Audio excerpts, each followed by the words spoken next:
Nike knows you're about to buy a new pair of running shoes before the thought even crosses your mind. They aren't guessing.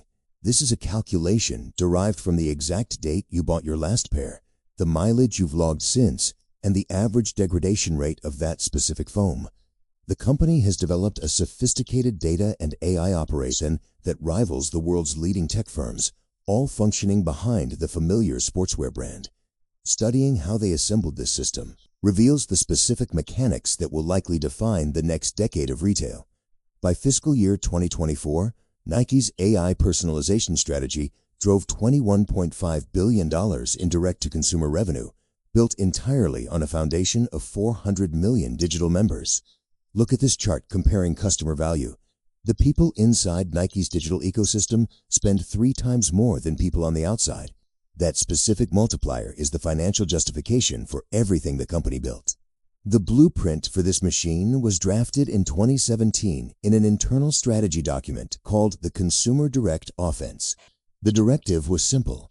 Stop relying on wholesale partners like Foot Locker or regional running shops and start owning the customer relationship directly to capture their behavior. By actively pulling inventory away from traditional retail shelves, Nike forced customers into their own channels. Digital sales jumped from roughly 10% of their total revenue to over 26%. Nike didn't build this technological infrastructure in-house. They went shopping, making 4 strategic acquisitions between 2018 and 2021 to assemble a unified system. This diagram illustrates the 4 distinct layers of Nike's AI stack. It starts at the base with Layer 1, data capture. Nike bought an Israeli computer vision company to power Nike Fit, a feature that uses your phone camera to perform a 13:3 scan. 60% of consumers wear the wrong shoe size. By fixing that, Nike cuts the financial drain of online returns while collecting unique biometric data that competitors cannot easily replicate. Next is Layer 2, customer intelligence. Nike acquired Zodiac, an analytics firm that takes those raw behaviors and predicts your individual customer lifetime value. It calculates exactly how many dollars you are statistically likely to spend over the next decade. Layer 3 is the supply chain, powered by an MIT spin-off called Celect. It uses hyperlocal demand sensing to predict exactly what inventory is needed in specific city warehouses on specific days, raising revenue while dropping fulfillment costs. Finally, Layer 4 caps the system. Integration. A company called Datalogue acts as the machine learning glue, forcing the sales, behavioral, and supply chain data into a single clean loop. None of Nike's major competitors have managed to successfully stitch together these 4 specific operational layers at this scale. To feed that back-end architecture, Nike deployed a front-end sensor network using 4 distinct apps to capture a portrait of your daily lifestyle. The primary Nike app serves as the commerce hub.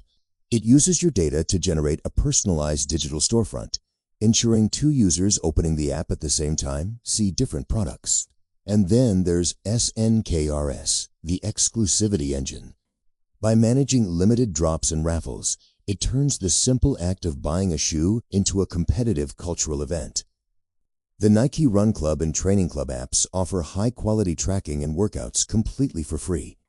Removing the paywall allows Nike to harvest granular data on your pace, distance, and training frequency. This creates a personalization flywheel. You join for free, the app captures your habits, and the AI profiles you. That profile generates a targeted recommendation, leading to a purchase. The purchase refines the profile, and the cycle spins faster. This loop compounds mathematically. The more users enter the system, the sharper the models get, and the faster the revenue scales.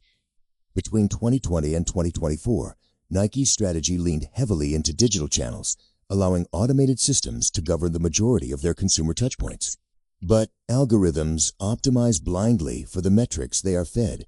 Instructed to maximize immediate traffic and conversion rates, the AI defaulted to the most effective tactic available: relentless discounting.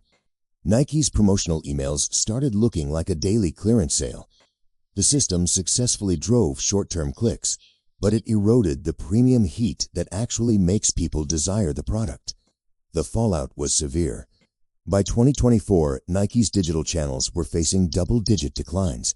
The stock price took a significant hit, and the company was forced to bring veteran executive Elliott Hill out of retirement to fix the damage. Data can expertly optimize an existing sales funnel, but a conversion rate cannot measure or replace the emotional connection that makes a brand worth caring about. Here is exactly what modern builders and marketers should take away from Nike's digital journey. Number 1. Consented first-party data is the strongest defensive moat in modern business. Number 2. If you choose to acquire your AI stack rather than build it, you must ensure that the institutional knowledge remains when the founders leave. Number 3. Machine learning requires clean, integrated data to function properly. If your layers aren't talking to each other, scaling up will only result in faster, more expensive garbage. Number 4. Whatever you measure is exactly what the algorithm will optimize for, even at the cost of your brand's reputation. And number 5. Data should be used to make the customer's experience better, maintaining relevance without crossing the line into surveillance. Nike's 400 million member data ecosystem remains its most valuable commercial asset. The crisis proved the ultimate rule of retail. The machine must always serve the brand, never the other way around. Resolve the comment below and let me know which data point surprised you the most. Was it the 3x spending multiplier or the fact that 60% of us are wearing the wrong shoe size? Subscribe right now, because in the next video, we are breaking down how NVIDIA used one controversial bet to reach a $4 trillion valuation. I'll see you there.